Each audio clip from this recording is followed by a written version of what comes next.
This video is called A Tanker's View of the BANEBLADE Tank. I just thought it was interesting. I was like, what's this about? And his thumbnail said ooh woo on it, so I thought it might be funny. Welcome back to the Grim Derpness of the 42nd Millennium. Blood Given Angels. the success of my last video on the Leman Russ, you made it very loud and clear that you wanted me and my Blood Angels hoodie to take on the Bane. Okay, when he said Leman Russ, this popped up and I was like, that's not a Leman Russ. Blade super heavy tank next. So let's pump that algorithm up and get a tanker's view of the Baneblade. Baneblade ready for new orders. The Emperor speaks through these guns. So as I start this video, I'd like to start by saying thank you to each and every one of you who's subscribed over the last 2 weeks. You left some wonderful comments and made my Leman Russ video the most popular video I've ever put on Yay! YouTube. So to all of you, Go each and every like one his of video. you, thank you. The Emperor protects. This is from a while ago. If you're not subscribed, I'd still love if you would. And give me the old thumbs up, maybe leave me a comment down below. So with my self-service out of the way, let's give you exactly what you're after. The Baneblade. And boy howdy have we got a lot to cover. I'm going to begin by saying, this is all in fun. Only my own personal opinion based on my time as a tank crewman. We all know 40k lore is inconsistent from novel to novel, games and even codices. So I'm just going to look at the Baneblade overall, interject my opinions of how practical I think it may be from my own perspective. I'm going to miss probably a bunch of points you're all going to point out to me in the comments down below. You know what? That's fine. But I'm just trying to keep the runtime down for you. So with all of that out of the way, let's praise the Holy God Emperor of Mankind and have some fun.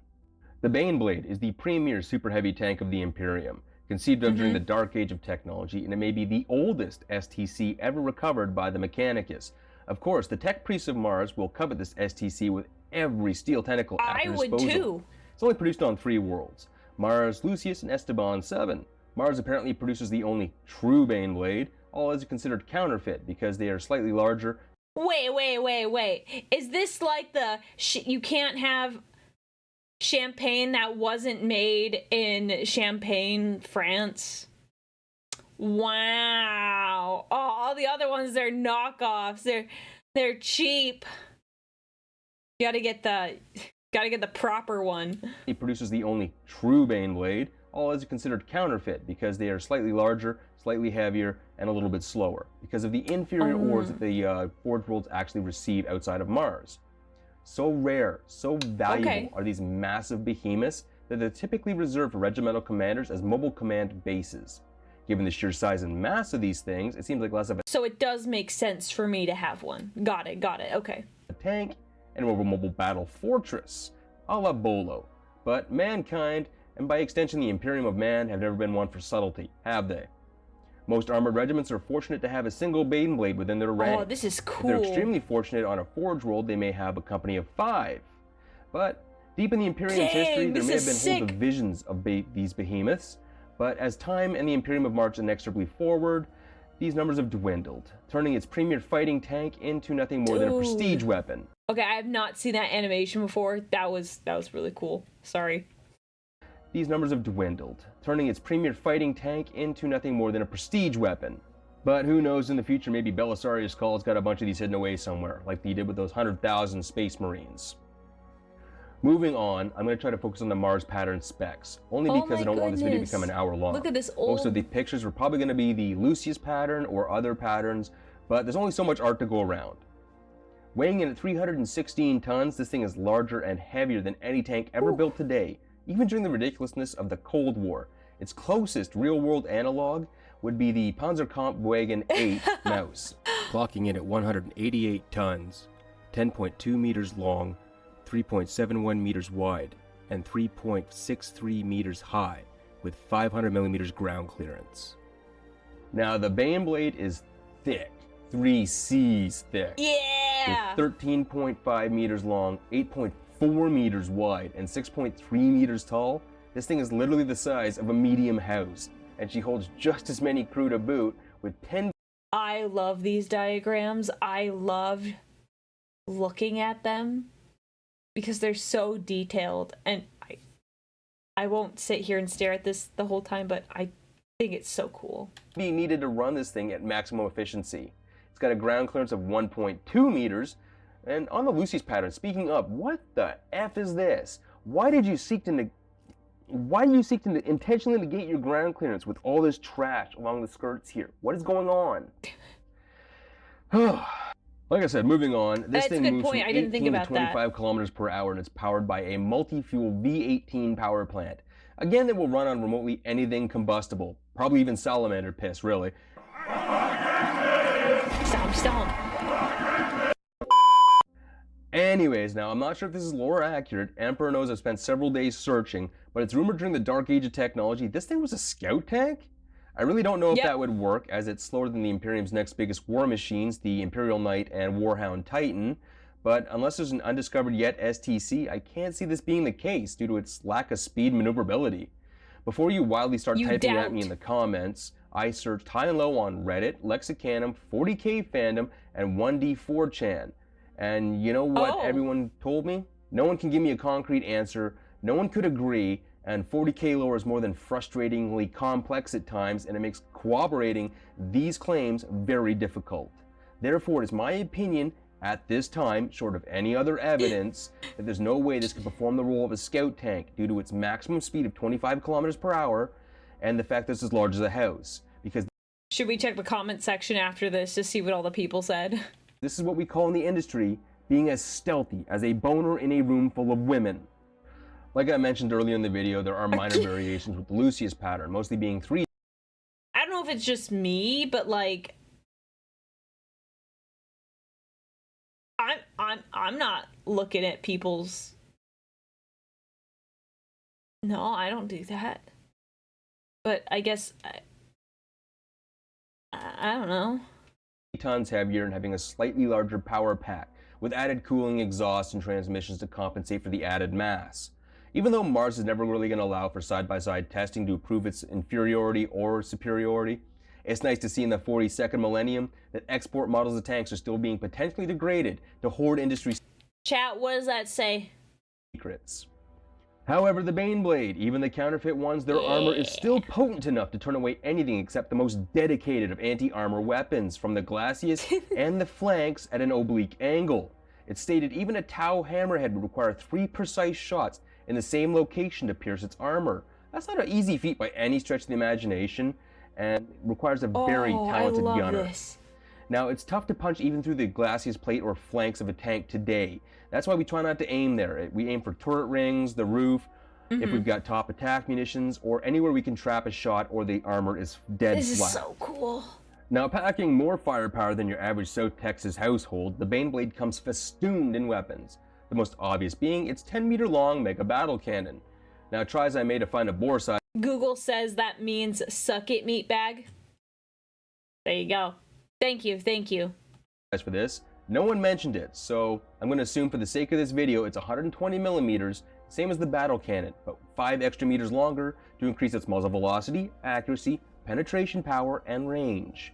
It's double jacketed, pepper boxed inside with ports to allow for the exhaust gases to be vented in between shots. This is surprisingly logical thinking for G-dubs on that one. Must have had an armor enthusiast on the payroll at one time. What happened, G-dubs? The reason I am pointing this out because it's the same reason we have fume extractors on tanks today. It's to suck all those super hot gases out so when we're loading the next round in, it doesn't cook off in our hands. The Mega Battle Cannon fires a 1 meter long spin and fin stabilized rocket propelled ammunition with a solid propellant charge. Beside it is a coax autocannon which ranges for the main gun using tracer rounds. I find this interesting because all the Auspex arrays are in the searchlight and apparently linked to every gun. So I'm assuming the ranging is for when the gun is in degraded mode. Now the main gun is backed up by the massive Demolisher cannon, firing a similar but larger shell with a tandem warhead, comprising both of a fragmentation shell and a shape penetrator inside, utilizing the same principle as the Mega Battle Cannon, but with an effective range of about 1 kilometer. So I'm going to assume someone at G-Dub saw a picture of a Sturmpanzer once and said, hey, you know what that thing needs? More guns. Adding to the already obscene levels of firepower, this thing comes with 2 sponsons with twin-linked heavy bolters, 2 turrets with las cannons on top of those sponsons, and then a bow-mounted twin-linked heavy bolter up front. We got you more guns for your gun. This thing packs as much firepower as a veteran squad of Terminators and maneuvers just as well. And as a little aside here, a few comments mentioned that sponsons, there's a reason we kick them off tanks in our own world, but in 40k, they engage hordes and hordes of soft targets, more than a standard coax or a pintle-mounted machine gun requires today, and there's only so much room to put RWS systems on a tank. So making it a little bigger and adding sponsons makes sense within its own universe, which is why I don't tend to pick on it too much, even though it does potentially weaken the armor. Looking inside this thing is absolutely insane. Despite its absolutely massive size, room is at a premium when riding in one, as is typical of most armored fighting vehicles even today. Most space is occupied by ordnance, equipment, and etc., comprising of three, yes, count them, 3 fighting decks, gunnery, command, and the lower deck. Complete with bunk beds, but exactly 0 room for activities. This house is a fucking prison! I'm playing bullshit! Well, because if you're going to build a tank the size of a house, why not bring the bedroom with you, right? And the interior resembles less of a battle tank and more of a battleship. Again, given the size, not surprising, but what blows my mind on this is that there are bulkhead doors in between every compartment to reduce the risk of a blowout in case of a hull breach. G-dubs, thinking again. Awesome. But then again, I'm reminded this was built and designed during a time when humanity allegedly had more than an inkling of what they were doing when it came to armor design. The crew is broken up into roughly their own compartments with Vox between them. Pretty standard on any tank. Wow. I wouldn't expect it to change any time in the future. We do the same thing in our vehicles. We all communicate by radio. We compartmentalize all the crew in their own station. Now, given this thing's size, I really am surprised it doesn't possess an ion shield generator a la Imperial Knight to prevent top-down attacks. Or maybe it really does, and no one's got the right litany of awakening to turn it on. And finally, and why you're all here, my conclusion. The Baneblade is the Imperium's wrath and warfighting philosophy made manifest. Slow, massive, inexorable, and overly gunned. But without constant close-in support and air superiority, this thing is a massive, massive target. Yes, in single combat, it finds any if few equals. But war is never single combat, even in 40K. Okay, that's fair. Well, mostly. But that's negating the exception and not the rule. The Baneblade is too slow, too ungainly for frontline service without the aforementioned support. This vehicle wouldn't even be suited for rear service with quick reaction forces because it can't keep up. Outside of very specialized roles, it really doesn't make a whole lot of sense even within its own universe. But our lives are the Emperor's currency and he will spend it how he wishes in his divine wisdom. It can't keep pace with a Russ, a Chimera, or a Land Raider, and most of its weapons are shorter range. Now, it becomes a liability as it falls behind any advance or slows any advance to a crawl as it putters along at a crisp 18 to 25 kilometers per hour. I really think Call should probably solve this issue, maybe put down his hentai collection and get on this. And with that statement, I'm going to go report to my local commissar for processing into a servitor. Anyway, guys, if you liked my content, At least, please like and he's subscribe, aware. leave me a comment down below, and with that, I will see you on the next one. Yeah. Emperor's Wisdom. Yeah, I think big tanks are just cool. Yeah. Can confirm they are very cool. They're very cool. Okay.